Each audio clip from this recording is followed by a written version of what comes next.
बिहार में विधानसभा चुनाव से पहले मतदाता सूची के विशेष गहन पुनरीक्षण को लेकर जमकर विवाद हो रहा है।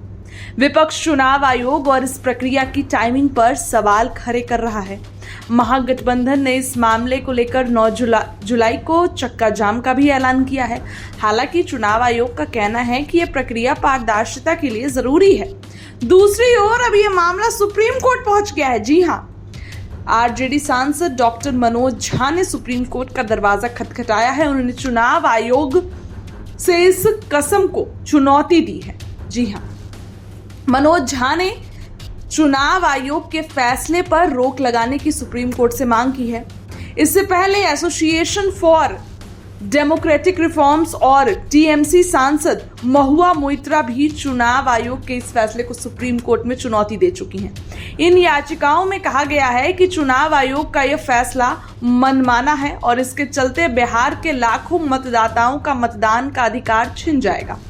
बिहार में इसी साल चुनाव होने हैं। बीते 24 जून को चुनाव आयोग ने बिहार में वोटर लिस्ट के स्पेशल इंसेंटिव रिवीजन की घोषणा की थी।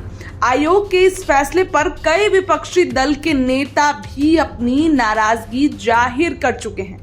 इस मामले में चुनाव सुधारों पर नजर रखने वाली संस्था एडीआर ने सुप्रीम कोर्ट में याचिका दायर की है। संस्था का कहना है कि चुनाव आयोग की यह नीति संविधान के खिलाफ है। इससे वो लोग जो गरीब हैं, जिनके पास दस्तावेज नहीं है, उन्हें वोट देने के अधिकार से वंचित किया जा सकता है। ऐसे में आरजेडी भी अब इस पूरे मामले पर जो है काफी एक्टिव है। देखिए, आपको बता दें कि जब से ये मामला सामने आया है, इसको लेकर हड़कंप मचा हुआ है। आप कह सकते हैं कि विवाद पर विवाद हो रहा है।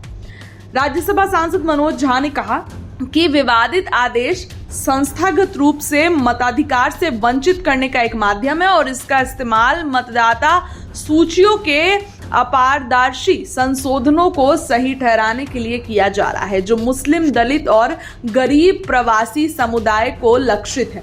उन्होंने निर्वाचन आयोग को आगामी बिहार चुनाव मौजूदा मतदाता सूची के आधार पर कराने का निर्देश देने का भी अनुरोध किया है।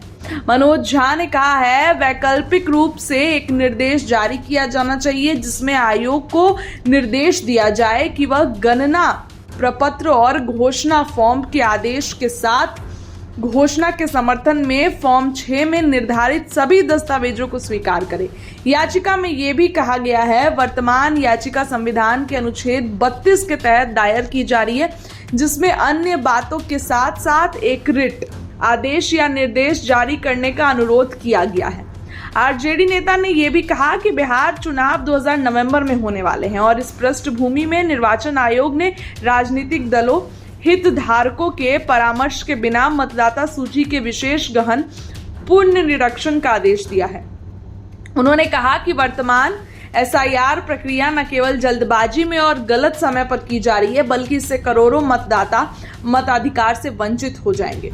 उन्होंने अपनी याचिका में कहा कि इसके अलावा यह प्रक्रिया बिहार में मॉनसून के माध्यम के दौरान शुरू की गई है, जब बिहार में कई जिले बाढ़ से प्रभावित होते आए हैं और स्थानीय आबादी विस्थापित होती है, जिससे आबादी के एक बड़े हिस्से के लिए यह प्रक्रिया में सार्थक रूप से भाग लेना बहुत मुश्किल है और लगभग असंभव हो जाता है। ये सवाल तेजस्वी यादव ने भी उठाया था।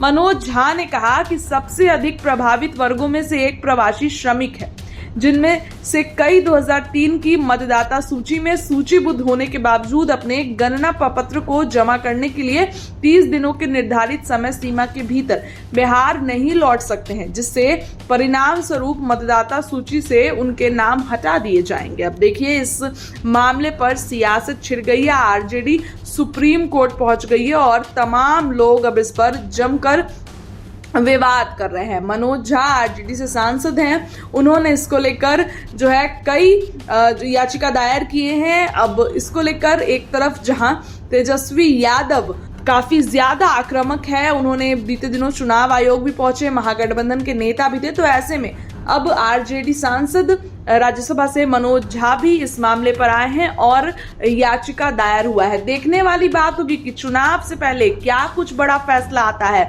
विपक्ष इस पर बहुत हमलावर है। फिलहाल इस खबर के लिए इतना ही। आपको क्या लगता है कमेंट सेक्शन में बताइए। बहुत बहुत धन्यवाद।